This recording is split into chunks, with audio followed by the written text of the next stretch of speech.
Good afternoon, everybody. I'm Rolene Marks. This is the Israel Brief, where you come to every Monday to Thursday for your top stories making headlines from Israel, and always brought to you by Lay of the Land. Now, we would love it if you help us get as much exposure as possible. We want to counteract all the nonsense that you see in a lot of the media and people like the Hadid sisters who spread all kinds of invective against Israel. So wherever you see our content, please like, please share, please encourage others to do the same. Now, don't forget that you can view our website at www.layoftheland.online. Our Facebook community is at Lottle Site. Our YouTube channel is at the Israel Brief, and our Twitter handle is Lay of the Land 5. But let's get into those top stories, and we begin, as we have been for the last 2 weeks, with the war in Ukraine. Now, we know that Israel has been playing the role of mediator, and while we don't know too many details about what has been discussed, we do have some clearer indications coming from officials in Jerusalem. So yesterday, our Prime Minister Naftali Bennett spoke to Ukrainian President Zelensky, and then afterwards had a call with Putin in Russia. Now, what we do know coming out of these conversations is that President Zelensky took to Twitter, as has become his daily routine, and he said that he had spoken to Prime Minister Bennett and they had discussed ways to end the war and violence. Now, what is fascinating is the little bits of information that are starting to seep out. So what we know is that the talks that happen in Belarus are very, very focused on presenting Putin's terms. And where Israel plays a role is we play a role presenting Zelensky's terms to Putin. Now, Israel is strictly a mediator. We are not forcing anybody or pressurizing anybody to accept or to do anything. But what we are doing is playing this very, very, very neutral role of mediator. We are not offering any advice or counter proposals. What is fascinating, though, is that other world leaders are coming to Israel and asking, how do we see Putin's reaction? How do we think Putin could or may react? So this is very, very interesting. You know, what we do know coming from officials who have been party to the talks is that they say the ball is very much in Zelensky's court. Would he accept Putin's terms, which would keep him in office and preserve the sovereignty of Ukraine, or will he come with his own terms, and how will Putin react to that? So it's quite fascinating to see and understand a little bit better what exactly Israel's role is in the mediation. But one thing is for sure, it is very heartening for Israelis to see the role that our country is playing in this. And in a poll taken this week, 67% of Israelis support a very, very cautious attitude from our government to dealing with this war.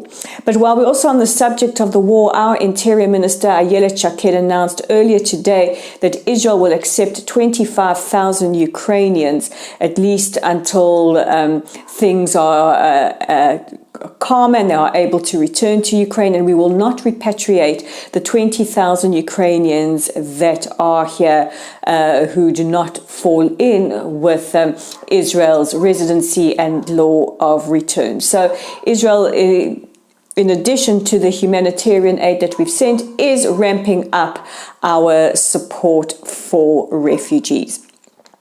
In other news, some more positive news, our President Herzog landed in Turkey just a short while ago with his wife Michal, and a guard of honor is in the process of escorting him to the presidential palace, where he will be welcomed with a guard of honor on a site there. So a wonderful horse-borne guard of honor is preceding the limousine that is transporting our president. Now, just before he left, President Herzog said that he hopes this is the dawn of a new era of relations between our two countries, because this is the first high-level official from Israel, the first leader, prime minister or president to visit Turkey since 2008, since before relations between our two countries started to deteriorate.